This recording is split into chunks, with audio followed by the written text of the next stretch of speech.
दोस्तों, आज हम ग्रुप डी के विज्ञान के प्रीवियस ईयर के प्रश्नों को देखने वाले हैं। आज जो हम प्रश्न देखने वाले हैं वो है 28 नवंबर 2025 के प्रथम शिफ्ट का एग्जाम के प्रश्न होंगे। पहला जो प्रश्न है, न्यूटन की गति के प्रथम नियम को निम्न में से डैश का नियम भी कहा जाता है। इस प्रश्न का सही उत्तर है ऑप्शन ए, जड़त्व का नियम। अगला जो प्रश्न दिया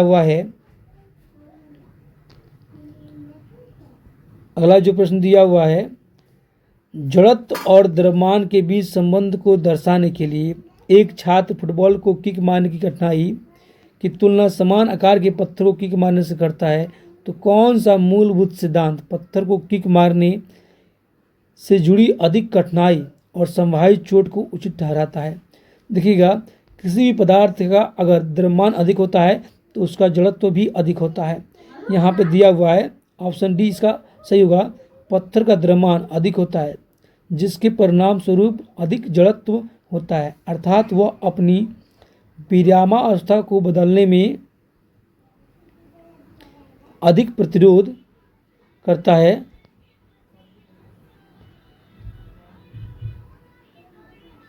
अगला जो प्रश्न दिया हुआ है, जब बेरियम क्लोराइड और सोडियम सल्फेट के साथ अभिक्रिया करता है तो किस प्रकार की अभिक्रिया होती है? तो इस प्रश्न का सही उत्तर होगा ऑप्शन सी, दोहरा विस्थापन अभिक्रिया। देखिएगा, हम देखते हैं कि बेरियम क्लोराइड जो है वो सोडियम सल्फेट से अभिक्रिया करेगा ना, तो बनाएगा आपका सोडियम क्लोराइड और बेरियम सल्फेट बनाएगा। यानी देखिएगा, बेरियम सल्फेट के साथ अभिक्रिया कर रहा है, क्लोरीन सोडियम के साथ कर रहा है, यानी ये दोहरा विस्थापन अभिक्रिया होगा। अगला जो प्रश्न दिया हुआ है, निम्नलिखित में कौन सा उदाहरण वास्तविक जीवन में लाइसोसोम की भूमिका को सर्वोत्तम रूप से दर्शाता है? इस प्रश्न का सही उत्तर है दिया हुआ है ऑप्शन बी, हानिकारक जंतु को निगलने और विघटित करने वाली श्वेत रुधिर कोशिका। देखिएगा, लाइसोसोम का काम क्या होता है, कोशिका के अंदर वो जितने भी कोशिका के अंदर अपशिष्ट पदार्थ होते हैं तो उसको नष्ट करने का काम लाइसोसोम का होता है। इसके अतिरिक्त अगर लाइसोसोम को लगता है कि कोशिका में विकार उत्पन्न हो गया है तो वो अपने आप को तोड़ के कोशिका को नष्ट कर देता है, ताकि वो विकार युक्त कोशिका शरीर को हानि न पहुंचा सके। इसीलिए लाइसोसोम को आत्महत्या की थैली भी कहा जाता है। अगला जो प्रश्न दिया हुआ है, तरंग का आयाम बढ़ने पर निम्नलिखित में किसमें वृद्धि होती है? तो इस प्रश्न का सही उत्तर है ऑप्शन सी, तरंग की ऊर्जा पे। जैसे जैसे तरंग का आयाम बढ़ेगा तरंग की ऊर्जा में वृद्धि होती है। अगला जो प्रश्न दिया हुआ है, हाइड्रा का मुकुलन प्रक्रिया में चरणों का अनुक्रम क्या होगा? देखिएगा, हाइड्रा का मुकुलन में यानी उसमें जब वृद्धि, वो जब उसका हाइड्रा बनेगा तो उसके लिए सबसे पहले होता है मुकुल आरंभ होता है, यानी उसमें बड बनते हैं। उसके फिर मुकुल परिपक्वता होती है, जो नए बड जो बड़े हुए हैं वो बड़े होते हैं यानी विकसित होते हैं, फिर उससे वो अलग हो जाते हैं और नए हाइड्रा बन जाती है, नई वृष्टि होती है। अगला जो प्रश्न दिया हुआ है,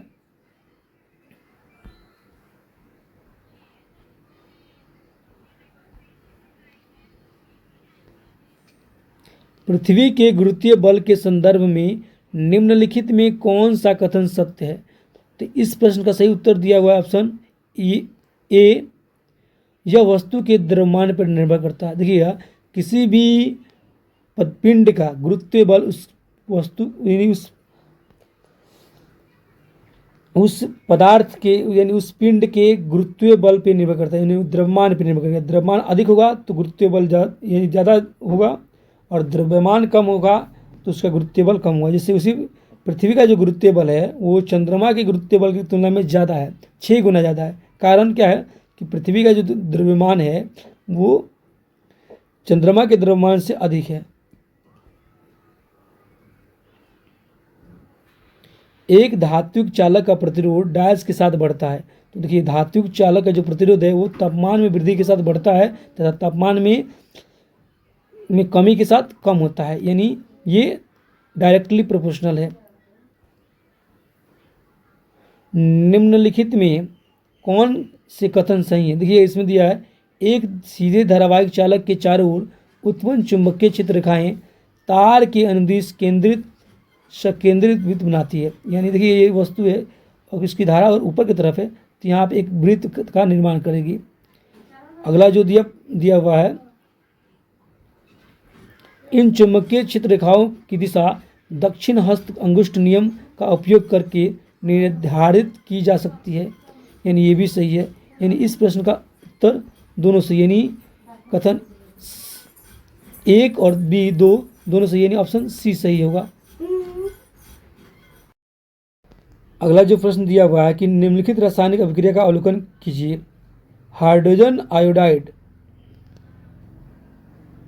हाइड्रोजन सल्फाइड जो है आयोडीन के साथ अभिक्रिया करता है तो हाइड्रोजन आयोडाइड बनाता है और सल्फर बनाता है। देखिए क्या हो रहा है, क्या यहाँ हाइड्रोजन जो है सल्फर से अलग हो रहा है, इसके बाद यहाँ पे आयोडीन के साथ वो जुड़ रहा है। यानी क्या हो रहा है, एक जैसे हाइड्रोजन जब अलग होता है तो उसको बोलते हैं ऑक्सीकरण अभिक्रिया, और जब हाइड्रोजन किसी के साथ जुड़ता है तो उसको बोलते हैं अवकरण अभिक्रिया। यानी ये अवकरण और ऑक्सीकरण दोनों हो रहा है, यानी इसे हम रिडॉक्स अभिक्रिया कर सकते हैं। यानी इस प्रश्न यहाँ पे जो कथन दिया है, हाइड्रोजन सल्फाइड ऑक्सीकरण से सल्फर का निर्माण करता है और आयोडीन का अपचयन होता है जिससे हाइड्रोजन आयोडाइड बनता है।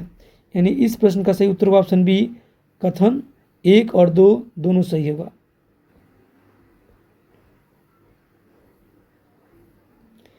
अगला जो प्रश्न दिया हुआ है, एक हाउसिंग सोसाइटी ने अपशिष्ट के 2 डिब्बों से पृथक करना शुरू किया, हरा रसोई अपशिष्ट के लिए एवं नीला प्लास्टिक, धातु और कांच के लिए। तो इस प्रक्रिया का लाभ बताइएगा। देखिएगा कि ये जो 2 अपशिष्ट पदार्थ हैं, रसोई अपशिष्ट इसको बोलते हैं जैव अपशिष्ट भी कहा जाता है, और जो ये प्लास्टिक, कांच हो गया, लोहा हो गया, जो धातुएं हो गए, इसको बोलते हैं अजैव अपशिष्ट।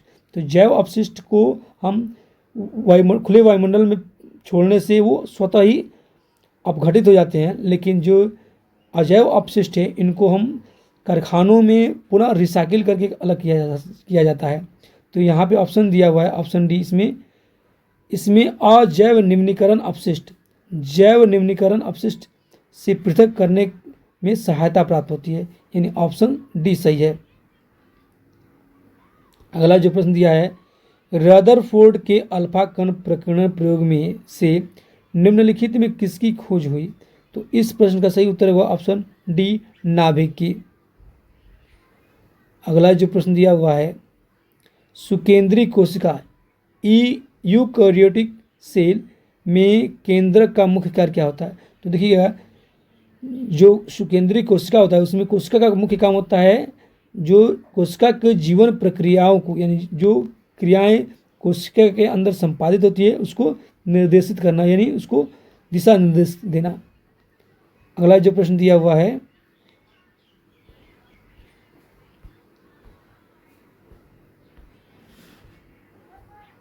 निम्नलिखित में कौन सा स्थितिज ऊर्जा का एक उदाहरण है?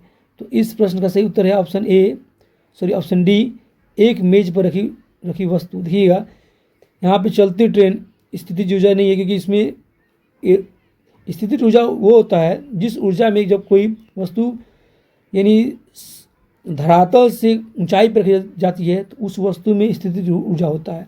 यानी जो मेज पर रखी वस्तु है वो क्या है, एक स्थितिज ऊर्जा का उदाहरण है। अगले प्रश्न की तरफ देखते हैं। अगला प्रश्न जो दिया हुआ है, जब श्वेत प्रकाश को कांच के प्रिज्म पर आपतित होता है तो उसके सभी घटक रंगों में बैंगनी रंग का सबसे अधिक बंकन होता है, किस कारण से? देखिएगा और ये ऑप्शन ए सही दिया हुआ है। बैंगनी रंग का जो तरंग दैर्ध्य न्यूनतम होता है इसलिए इसका अपवर्तनांक अधिकतम होता है। जब सूर्य के प्रकाश के जितने भी रंग होते हैं उन रंगों में जिसका तरंग दैर्ध्य अधिक होगा तो अपवर्तनांक कम होता है, और तरंग दैर्ध्य न्यूनतम होने पर अपवर्तनांक अधिक होता है। अब देखिए सबसे अधिक जो तरंग दैर्ध्य होता है वो लाल रंग का होता है, इसलिए उसका अपवर्तनांक सबसे कम होता है, और सबसे कम तरंग दैर्ध्य जो होता है वो बैंगनी रंग का होता है, इसलिए इसका अपवर्तनांक क्या होता है, अधिकतम होता है। अगला जो प्रश्न दिया हुआ है,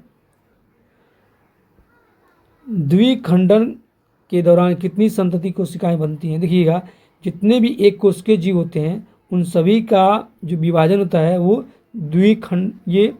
द्विखंडन विधि द्वारा होता है या बहुखंडन द्वारा होता है। तो यहाँ पे जब कोई एक कोशिका है और जब ये टूटेगा ना तो दो अलग अलग कोशिकाओं में विभक्त होगा, यानी दो संतति कोशिकाएं बनती हैं। ऑप्शन बी सही है। अगला जो प्रश्न दिया हुआ है, अवतल लेंस द्वारा निर्मित प्रतिबिंब के संबंध में निम्नलिखित में कौन सा कथन सत्य नहीं है? देखिएगा, असत्य पूछ रहा है। तो दिया अवतल लेंस द्वारा निर्मित प्रतिबिंब पर्दे पर प्राप्त नहीं किया जा सकता है। इसको तो ये प्राप्त किया जा सकता है, ये सही होगा। दूसरा दिया है कि अवतल लेंस द्वारा निर्मित प्रतिबिंब पर्दे पर प्राप्त किया जा सकता है, ये गलत दिया है। यानी अवतल लेंस में जो प्रतिबिंब बनता है ना उसको पर्दे पर प्राप्त नहीं किया जा सकता है। दूसरा है, निर्मित प्रतिबिंब सदैव बिंब के आकार की तुलना में क्या होता है? छोटा होता है, ये गलत दिया हुआ है। देखिएगा, जो ये सही दिया हुआ है कि अवतल लेंस में जो प्रतिबिंब बनता है ना वो हमेशा ही बिंब से छोटा होता है, यानी वस्तु से छोटा होगा। और अगला जो ऑप्शन दिया हुआ है ऑप्शन 4 में, निर्मित प्रतिबिंब सदैव बिंब के आकार की तुलना में बड़ा होता है, नहीं, बड़ा नहीं होगा, वो छोटा होगा।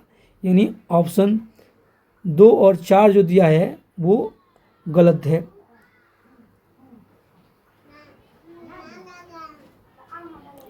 अगला जो प्रश्न दिया हुआ है, पौधे की कोशिका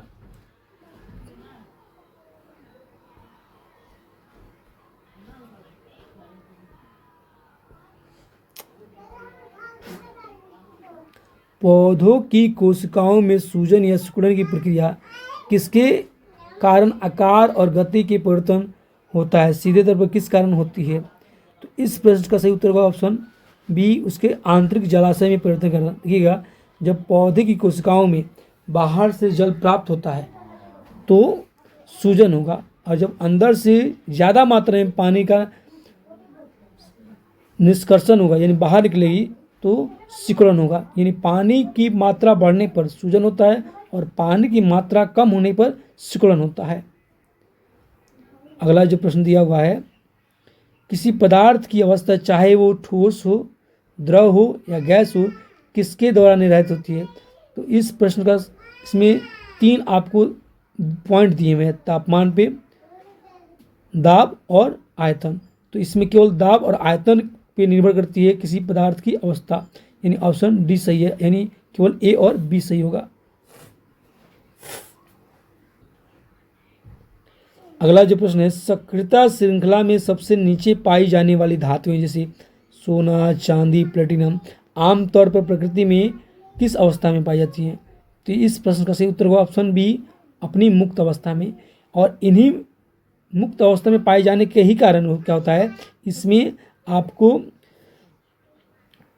जंग नहीं लगता है, जिसके कारण इन धातुओं का प्रयोग आभूषण बनाने के लिए किया जाता है।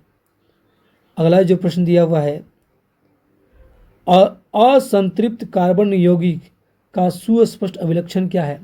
तो इस प्रश्न का सही उत्तर होगा ऑप्शन सी, इनमें कार्बन परमाणुओं के बीच कम से कम एक द्वि या त्रि आबंध होते हैं। यानी देखिए, कार्बन और कार्बन के बीच डबल बॉन्ड बनता है और ये ट्रिपल बॉन्ड बनता है। किस कारण से होता है? उसके असंतृप्त कार्बन होने की वजह से होता है।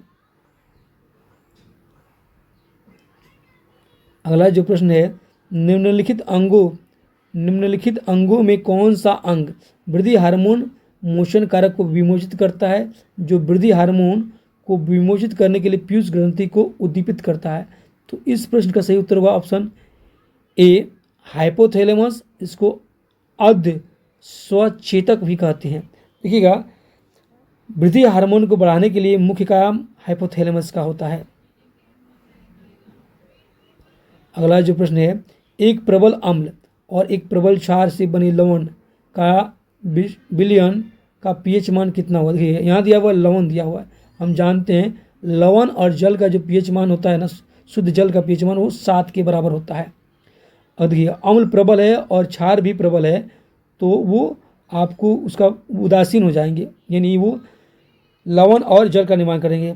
लेकिन अगर अम्ल प्रबल हो और क्षार कमजोर हो तो अम्लीय होगा, क्षार प्रबल हो और अम्ल कमजोर हो तो क्षारीय होगा। तो हम जानते हैं जिस भी लवण का जो होता है वो उदासीकरण होता है, उदासीन होता है, ना ही वो अम्लीय होता है ना ही क्षारीय होता है, इसलिए उसका पीएच मान क्या होगा, 7 के बराबर होगा। एक छात्र परागण से पहले पुष्प की वर्तिका काट देता है तो सबसे अधिक संभावित परिणाम क्या होगा। देखिए, वर्तिका के ऊपर ही परागकण होते हैं और परागकण क्या होते हैं, वो पुष्प के नर अंग होते हैं, इसको हम पुंकेसर भी कहते हैं। ये स्त्री केसर से मिलकर यानी पुष्प के मादा जनन मादा अंग से मिलके वो निषेचित करते हैं। अब वर्तिका काट देने पे क्या होगा कि परागकण नहीं रहेंगे, तो इसलिए इनका निषेचन नहीं होगा। यानी यहाँ पे दिया हुआ ऑप्शन सी दिया हुआ है कि उसमें निषेचन की क्रिया नहीं होगी। अगला और लास्ट प्रश्न जो दिया हुआ है इस पहले शिफ्ट का, निम्नलिखित में कौन सा क्रियाकलाप द्रवों के कणों के बीच रिक्त स्थानों की उपस्थिति को प्रदर्शित करता है। इस प्रश्न का सही उत्तर दिया हुआ है ऑप्शन बी, चीनी के जल को घोलना। देखिएगा, जब जल में हम क्या करते हैं, जल में चीनी को घोलते हैं तो देखते हैं कि जल के स्तर में, मान लीजिए 1 लीटर जल में आप 100 ग्राम चीनी डालिएगा तो उसके जल स्तर में ज़्यादा परिवर्तन देखने को नहीं मिलेगा। इसके मुख्य कारण क्या है कि जल स्तर बढ़ा क्यों नहीं है। नहीं बढ़ने का मुख्य कारण है जल में जो रिक्त स्थान है उसमें चीनी ने अपना स्थान बना लिया है। तो इसीलिए इस प्रश्न का सही उत्तर होगा ऑप्शन बी, चीनी को जल में घोलना।